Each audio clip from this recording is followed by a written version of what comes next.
সুপ্রিয় দর্শক, আমরা প্রত্যেকেই জানি প্রকৃতির ভারসাম্য রক্ষার ক্ষেত্রে গাছের প্রয়োজন রয়েছে এবং এই প্রয়োজনীয়তাকে উপলক্ষ করে আজ কামরাঙ্গীচর কয়লাঘাট বেড়িবাঁধ এলাকায় স্থানীয় বাড়ির মালিকগণ সম্মিলিতভাবে বৃক্ষরোপণ কর্মসূচি পালন করছেন। আজকের এই বৃক্ষরোপণ কর্মসূচিতে প্রধান অতিথি হিসেবে উপস্থিত হন সাবেক সুলতানগঞ্জ ইউনিয়নের চেয়ারম্যান হাজী মোহাম্মদ মনির হোসেন। এ সময় বাড়ির মালিক এবং স্থানীয় মুরব্বীগণ, সেই সাথে বিভিন্ন মাদ্রাসার ছাত্রছাত্রীরা এবং সাধারণ জনগণ উপস্থিত হন।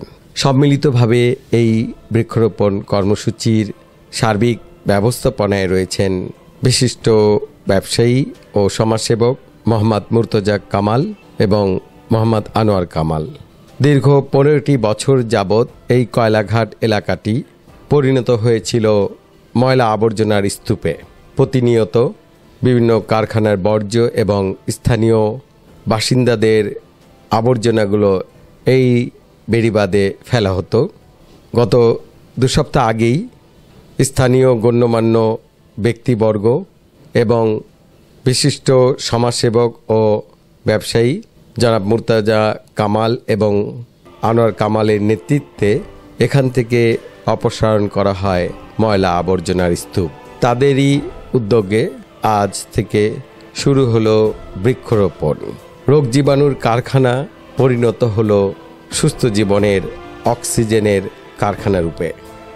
অত্যন্ত প্রশংসনীয় এই উদ্যোগকে স্বাগত জানিয়েছেন স্থানীয় বাসিন্দারা।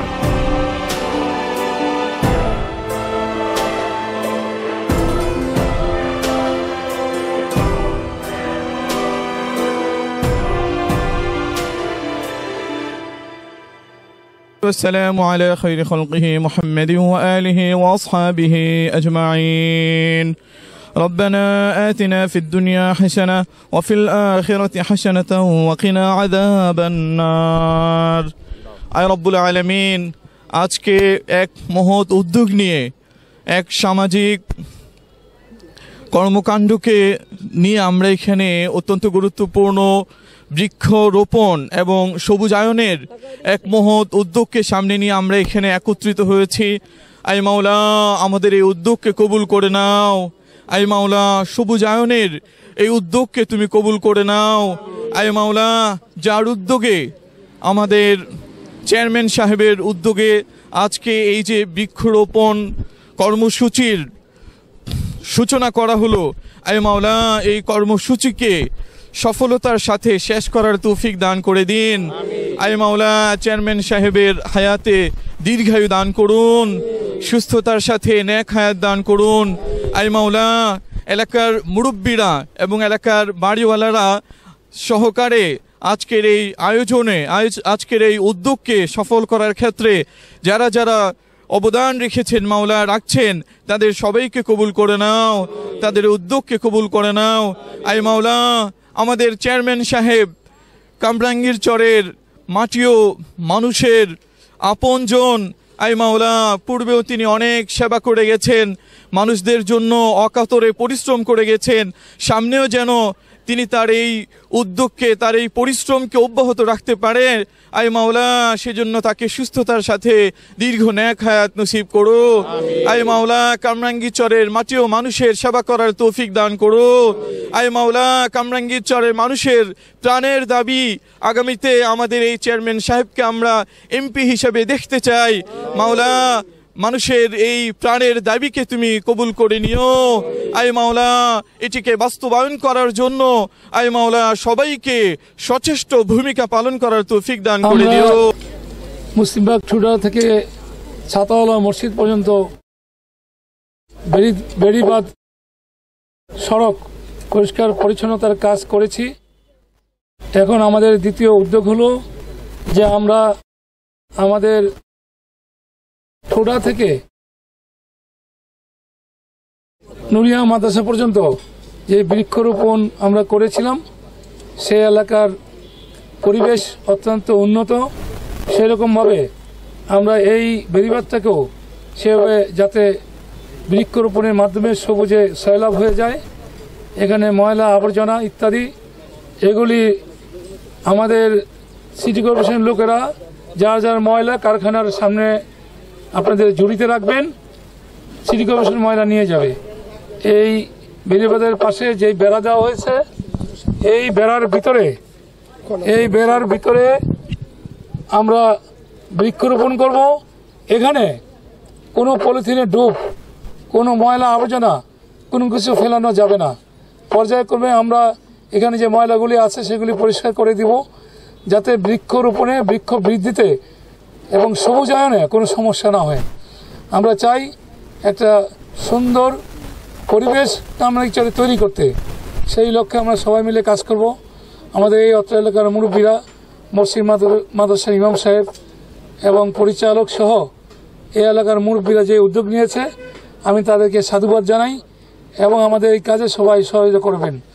যদি কেউ বিশৃঙ্খলার চেষ্টা করেন তাহলে তার বিরুদ্ধে আমরা পরিবেশ আদালতে, পরিবেশ আইনে তার বিরুদ্ধে মামলা দিয়ে ম্যাজিস্ট্রেট এনে তাকে তাৎক্ষণিকভাবে আমরা সাজা দিয়ে কারাগারে পাঠিয়ে দিব। এখানে কোনো ধরনের অনিয়ম, কোনো ধরনের অপশক্তি ব্যবহার করা যাবে না। যদি কেউ করেন, শুধু এই আইনগত ব্যবস্থাই নয়, আরও তার জায়গা জমি নিয়েও বৈধতা অবৈধতা আমি সেটা খতিয়ে দেখব, পরে আরও বড় বিপদে পড়বেন। আমরা চাই না এরকম কিছু করতে। আমরা চাই সুস্থ এবং সুন্দর একটা পরিবেশ তৈরি করতে। আমি মুরব্বীদের আহ্বান করব, আমি একটি বৃক্ষরোপণ করে, আমার সারা কামরাঙ্গীরচরে অনেকগুলো প্রোগ্রাম আছে, সেদিকে চলে যাব। আপনারা এদিকে যদি কোনো সমস্যা হয় তাহলে আমার ভাতিজা আছে মোহাম্মদ সাইফুল ইসলাম, সে এখানে এই আবর্জনা যারা পরিষ্কার করে, সিওরেজ লাইন, বিদ্যুৎ ইত্যাদি যারা সেবা দিচ্ছে, তাদের সব নাম্বার আমার ভাতিজা সাইফুল ইসলামের কাছে আছে। আমরা তার সাথে যোগাযোগ করলেই যে কোনো সমস্যা সেই সমাধানে এগিয়ে আসবে। নিবাসী সকল বাড়িওয়ালাদের উদ্যোগে এখানে দীর্ঘদিন থেকে এখানে ময়লার স্তূপ ছিল। আমরা আমাদের অক্লান্ত পরিশ্রম এবং হাজী মনির চেয়ারম্যানের উদ্যোগে আমাদের অক্লান্ত পরিশ্রমের ফসল আজকে এখান থেকে ময়লা অপসারিত হয়েছে। ময়লাগুলো নির্দিষ্ট জায়গায় ফেলানো হইতেছে এবং আমরা নিজেরা এটাকে বেড়া দিয়ে এটাকে রেস্ট্রিক্টেড এরিয়া ঘোষণা করছি। এবং আজকে আমরা মনির চেয়ারম্যানের সাথে মনির চেয়ারম্যান সাহেবের সাথে আলোচনা করে এখানে আমরা বৃক্ষরোপণ কর্মসূচি ঘোষণা করছি। এখানে আজকে প্রায় আমরা এখানে 100 গাছের চারা নিয়ে আসছি। গাছগুলো রক্ষণাবেক্ষণের জন্য আমরা নিজেরাই উদ্যোগ নিব, যে যার বাড়ির সামনে যত কয়টা গাছ থাকবে সে যেন গাছগুলোকে পরিচর্যা করেন। এটা পরিবেশের জন্য এটা পরিবেশ বান্ধব গাছ, আমাদের সবার উপকারে আসবে। গাছ আমাদেরকে অনেক উপকার দেয়, এই জন্য আমরা সবাই গাছকে পরিচর্যা করব। এটা আমাদের চলমান, এটা এখান থেকে একদম ঠোঁটা পর্যন্ত এই গাছগুলো বৃক্ষরোপণ কর্মসূচি চলমান। ইনশাল্লাহ আগামীতেও আমরা এই গাছ আর সামনের দিকে গাছ রোপণ করব। এলাকার মাননীয় জনাব মনির হোসেন চেয়ারম্যান সাহেব আমাদের যে বৃক্ষরোপণ কর্মসূচি ছিল উনি এসে উদ্বোধন করে গেছেন। আমরা ওনাকে অনেক ধন্যবাদ। তাই আমরা গর্বিত এবং আনন্দিত। আমাদের এই এলাকাতে আমরা আজকে প্রায় 100 গাছের চারা রোপণ করার কাজ হাতে নিয়েছি। ইনশাল্লাহ আজকের ভিতরে আমাদের 100 গাছের চারা রোপণ করা হয়ে যাবে। এই রোপণ করার উদ্যোগে আমাদের গাছের পর্যবেক্ষণ দায়িত্ব এলাকাবাসী। আপনারা অবশ্যই দেখবেন, গাছের প্রতি যত্ন নেবেন এবং সবুজায়নের জন্য, এবং যে গাছের যে ছায়া, এই ছায়া মানুষের নিঃশ্বাস ফেলতে পারবে এবং মানুষ বসে একটু আরাম আশ করতে পারবে এবং এলাকার সৌন্দর্য হবে। এলাকার অক্সিজেনের অভাব ছিল, সেই অক্সিজেনের অভাব পর্যন্ত আমরা দূর করার চেষ্টা করতেছি।